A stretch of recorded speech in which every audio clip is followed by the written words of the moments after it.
ആളിയാ, ഇന്ന് ഞാൻ ആ സ്ത്രീയെ കുപ്പിയിലാക്കിയിട്ട് തന്നെ ബാക്കി കാര്യം. കുറേ ദിവസം ഇവിടെ എൽ പി ഒ തരാണ് പഠിക്കുന്നത്. അതിന് എൻ്റെ കയ്യിലൊരു നമ്പറുണ്ട്, ഏൽക്കോ നോക്കട്ടെ.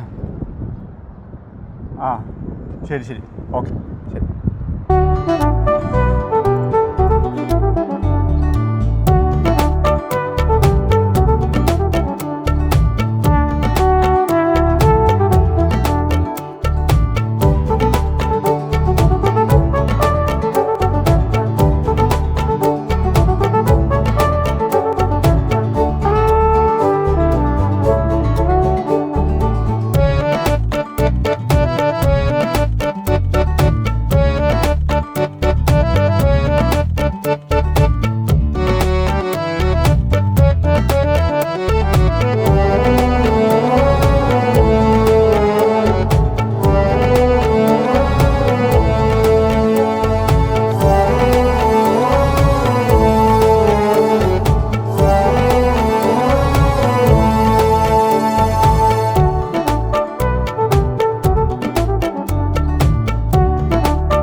അപ്ലോഡ് ചെയ്തിട്ടുണ്ട്.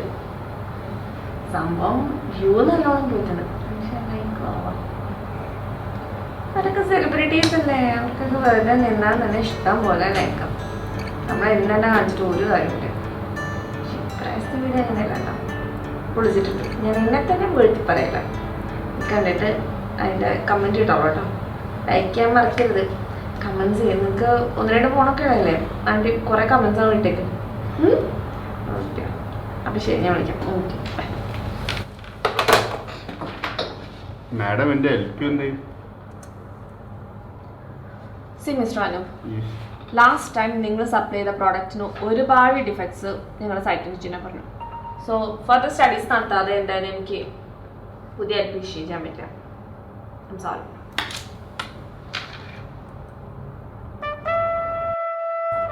അനൂപ് ഇരിക്കണം എന്നില്ല.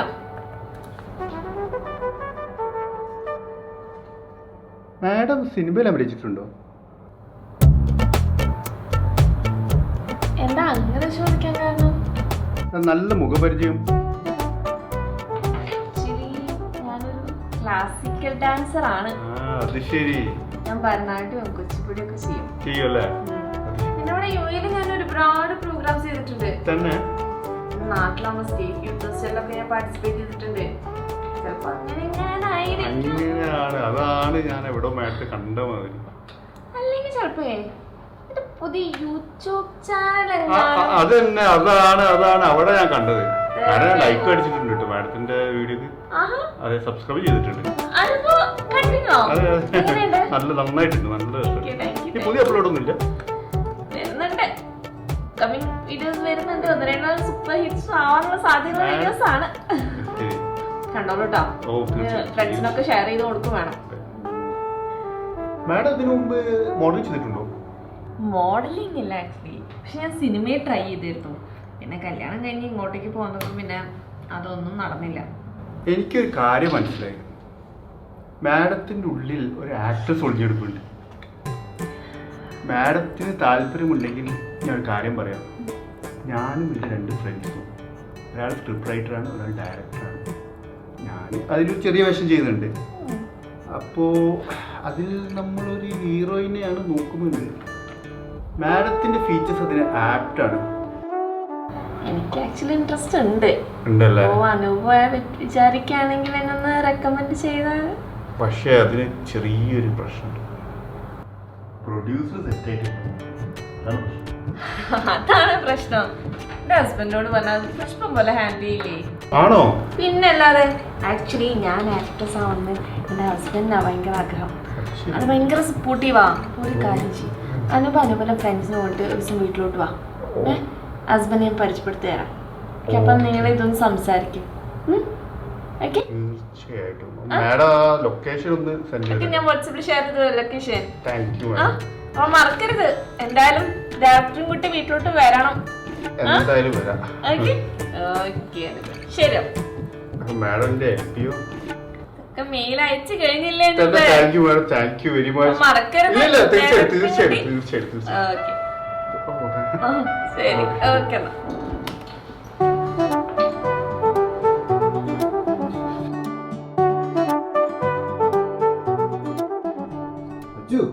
എന്നാലും നിന്നെ സമ്മതിച്ചു കേട്ടോ, കസ്റ്റമറെ പിടിച്ച് പ്രൊഡ്യൂസർ ആക്കിയില്ലേ.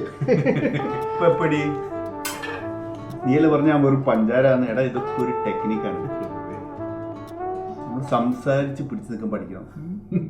ഞാൻ അടുത്ത വെള്ളിയാഴ്ച അവളുടെ ഹസ്ബൻഡെ ഞാൻ എങ്ങനെ കുപ്പിയിലാക്കണം. അതൊക്കെ പിന്നെ ജന്മനുള്ള കഴിവല്ലേ. ഊതരുത്.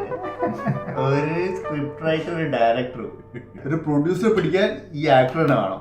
എടാ നീ അവരോട് പറഞ്ഞ നമ്മളാണ് ഇത് ചെയ്യുന്നതെന്ന്. ഇനിയിപ്പോ അതറിഞ്ഞു കഴിഞ്ഞാൽ ഇവരെന്തെങ്കിലും എടാ നെഗറ്റീവ് ആവേണ്ട ആവശ്യമൊന്നുമില്ല. ഞാൻ അവരോട് സംസാരിച്ചിട്ടുണ്ട്. അല്ല നിന്റെ കയ്യിൽ വല്ല സ്റ്റോറി ഉണ്ടോ? പിന്നെ ഒരു കാര്യം, പ്രൊഡ്യൂസറുടെ വൈഫാണെന്ന് വേണ്ടൊന്നും കാര്യമൊന്നുമില്ല. എന്റെ കഥയ്ക്ക് ആപ്റ്റ് ആണെന്നുണ്ടെങ്കിൽ മാത്രമേ നായികയാക്കാൻ പറ്റൂ. അതെന്റെ കണ്ടീഷൻ ആട്ടാ.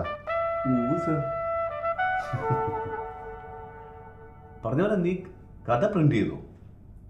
അവിടെ പോകുമ്പോഴത്തേക്ക് അവർ സ്ക്രിപ്റ്റ് ചോദിക്കും. നീ സ്ക്രിപ്റ്റ് റൈറ്റർ എന്ന് പറഞ്ഞ് നടക്കുന്നതല്ലാതെ നീ ഒരു വരി എഴുതി ഞാൻ കണ്ടിട്ടില്ല. അതൊക്കെ റെഡി ആയിരിക്കില്ല മച്ചു. പിന്നല്ലാതെ ആദ്യം പ്രൊഡ്യൂസറുടെ ബഡ്ജറ്റും കാര്യങ്ങളും അറിയട്ടെ, എന്നിട്ട് എഴുതാനേ. ആദ്യം നീ ഉദ്ദേശിച്ച കഥ പറ. നീ ഉദ്ദേശിച്ച കഥ പറ. ഓക്കെ ഞാൻ പറയാം. എൻ്റെ ആദ്യത്തെ കഥ, ഒരു 4 സുഹൃത്തുക്കൾ. അവർക്ക് ജോലിയൊന്നുമില്ല, അവർ തെണ്ടി തിരിഞ്ഞ് നടക്കുന്നു. ആ നാട്ടിലേക്ക് ഒരു പെൺകുട്ടി വരികയാണ്, കൂടെ അവളുടെ അച്ഛനും അമ്മയും. പിന്നെ ഈ പെൺകുട്ടിയെ വളയ്ക്കാൻ വേണ്ടി 4 പേരും ശ്രമിക്കുന്നു. പിന്നെയാണ് മനസ്സിലാവുന്നത് ഈ കുട്ടിയുടെ ബ്രദർ കൊല്ലപ്പെട്ടതാണെന്ന്. അതിനുവേണ്ടി സഹായിക്കുന്നു ഈ 4 പേരും. അങ്ങനെ ലാസ്റ്റ് ഈ 4 പേരിൽ ഒരാളെ പെൺകുട്ടി കല്യാണം കഴിക്കുന്നു. രണ്ടാമത്തെ കഥ പറഞ്ഞു. രണ്ടാമത്തെ കഥ ഓക്കെ. രണ്ടാമത്തെ കഥ വേറൊരു മൂഡിലാണ്. ഇത് ഒരു നാട്. അവിടെ ഒരു കൂലിപ്പണിക്കാരനായ ഒരച്ഛൻ, അയാൾക്കൊരു മോള്. അമ്മയില്ല കേട്ടോ. അയാളുടെ ഏറ്റവും വലിയ ആഗ്രഹം എന്താണെന്ന് വെച്ച് കഴിഞ്ഞാൽ മോളെ ഒരു എഞ്ചിനീയർ ആക്കണം എന്നാണ്. അപ്പോഴോ ഇയാളുടെ കൂട്ടുകാരൻ്റെ മോനുമായിട്ട് ഈ മോൾക്ക് പ്രണയം. പിന്നെ അതിൻ്റെ എന്താ പറയുക സംഘർഷങ്ങൾ, അച്ഛനും മകളും കാമുവിനായിട്ടുള്ള ഒരു ചെറിയ വഴക്കും ഇതൊക്കെ. എന്നിട്ട് ലാസ്റ്റ് അച്ഛൻ ഇവനെ വിളിച്ചിട്ട് പറയാണ്, നീ പോയിട്ട് എഞ്ചിനീയർ ആയിട്ട് വാ, എന്നാൽ എൻ്റെ മോളെ കെട്ടിച്ചേരാന്ന് പറയും. ഓക്കെ. അവസാനം ഇവൻ പോയി കഷ്ടപ്പെട്ട് പഠിച്ച് എഞ്ചിനീയർ ആയിട്ട് വരുന്നു, മോളെ കെട്ടിച്ചു കൊടുക്കുന്നു, അങ്ങനെ അവർ ജീവിക്കുന്നു.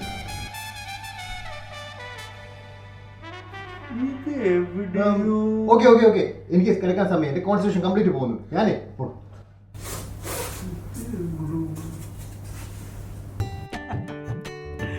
ഇത് 8ാം ക്ലാസ് പഠിക്കുമ്പോഴത് ഒരു കൊച്ചു പെണ്ണ്.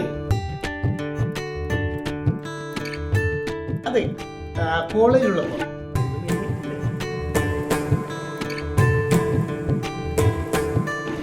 ഇത് കല്യാണത്തിന് എനിക്ക് അയച്ചു തന്ന ഫോട്ടോ ആണ്. ഇത് കഴിഞ്ഞ വർഷം ഇവിടെ അവതരിപ്പിച്ചത്. ആൽബങ്ങൾ ഇനിയുണ്ട്, ഓരോന്നായിട്ട് ഞാൻ നിങ്ങളെ കാണിച്ചു തരാം. അത് കാണാം, പക്ഷെ അഭിനയമാണല്ലോ. അഭിനയാണ്, അതാണ്. അപ്പൊ പിന്നെ നിങ്ങൾ ഫോട്ടോ കണ്ടാൽ പോരാ, ഇവളുടെ ഡാൻസ് തന്നെ കാണണം. അത് ഇതാണ് ഒറ്റ വഴി.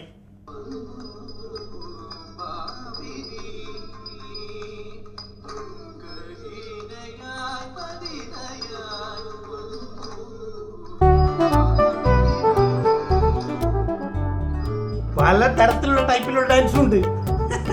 എൻ്റെ ഭാര്യ ആയിട്ട് പറയുന്നില്ല കേട്ടോ. ഡാൻസിൽ എവളവല്ല മറ്റാരുമില്ല. അയ്യോ, അത് നീ എന്തിനാ കാണിക്കുന്നേ? അതുകൊണ്ടല്ലേ അവരിവിടെ വന്നിരിക്കുന്നത്.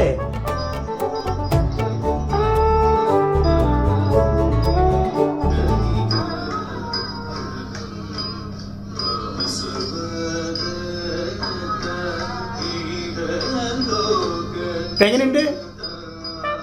പണ്ട് ഇവള് ജോലിക്ക് പോകണമെന്ന് പറഞ്ഞപ്പോ എന്തൊരു മടിയായിരുന്നു നമുക്ക്. അഭിനയിക്കണം, ഡാൻസ് പഠിക്കണം, എന്നിട്ട് ഇപ്പൊ എന്തായി? അഭിനയിക്കാനുള്ള ശേഷം ഇപ്പൊ ജോലിയിലോട്ട് തന്നെ കിട്ടിയില്ലേ? അതാണ്. നീന്ന് നോക്കിയിരിക്കുന്നത്. പെട്ടെന്ന് ഡ്രസ്സ് മാറിയിട്ടോ. അപ്പോഴത്തേക്ക് ഞാൻ ഇവരോട് കാര്യങ്ങളൊക്കെ ഒന്ന് വിശദമായി സംസാരിച്ച് നിൽക്കട്ടെ. ഞാനിപ്പോ വരാവേ. പിന്നെ എന്തൊക്കെ സംഭവിച്ചാലും ഒരു കാര്യം ഞാൻ പറയാം. ഷീലയാണ് അഭിനയിക്കുന്നെങ്കിൽ സിനിമ ഹിറ്റ്. അതല്ല സർ, ഞങ്ങളാണ് സിനിമ ചെയ്യുന്നത്. ഇത് വിവേക് സ്ക്രിപ്റ്റ് ചെയ്യുന്നു, ജാസി ഡയറക്റ്റ് ചെയ്യുന്നു, ഞാനാണ് സർ ഹീറോ. അതൊക്കെ നിങ്ങൾ എന്ത് വേണം ചെയ്തോ, പക്ഷേ ഹീറോയിൻ അത് ഷീല. പക്ഷേ സാർ, നമ്മുടെ ഈ പടത്തിനൊരു പ്രൊഡ്യൂസറെ വേണം. പ്രൊഡ്യൂസർ ഉണ്ടല്ലോ. സാറാണോ? ഏയ് ഞാനല്ല. ആൻഡോ ജോസഫ് ഉണ്ട്, ജോബി ജോർജ് ഉണ്ട്, ലിബർട്ടി ബഷീർ ഉണ്ട്, പിന്നെ ഇവിടെ തന്നെ വൈശാഖ രാജനും ഉണ്ടല്ലോ. ഇവരാരെങ്കിലും വിചാരിച്ച് തീരുന്ന പ്രശ്നമല്ലേ ഉള്ളൂ. അതിന് സാർ ഇവരൊന്നും ഞങ്ങൾക്ക് പരിചയമില്ല. എനിക്കും പരിചയമില്ല, പക്ഷെ മുട്ടി നോക്കണം. പിന്നെ ഞാൻ നേരത്തെ പറഞ്ഞ കാര്യം, ഷീലയാണ് അഭിനയിക്കുന്നെങ്കിൽ അവര് പണം വാരും. സാർ, ഞങ്ങൾ ഇവരൊന്ന് ബന്ധപ്പെട്ടിട്ട് സാറിനെ അറിയിക്കാം. മതി, അത് മതി. എന്നാ സാർ ഞങ്ങൾ ഇറങ്ങട്ടെ. വെയിറ്റ്. ഷീല, ഞാൻ നിങ്ങളോട് പറയാൻ വിട്ടുപോയി. ഷീലയുടെ ഒരു ലൈവ് പെർഫോമൻസ് കണ്ടിട്ട് പോവാം. It's A rare chance.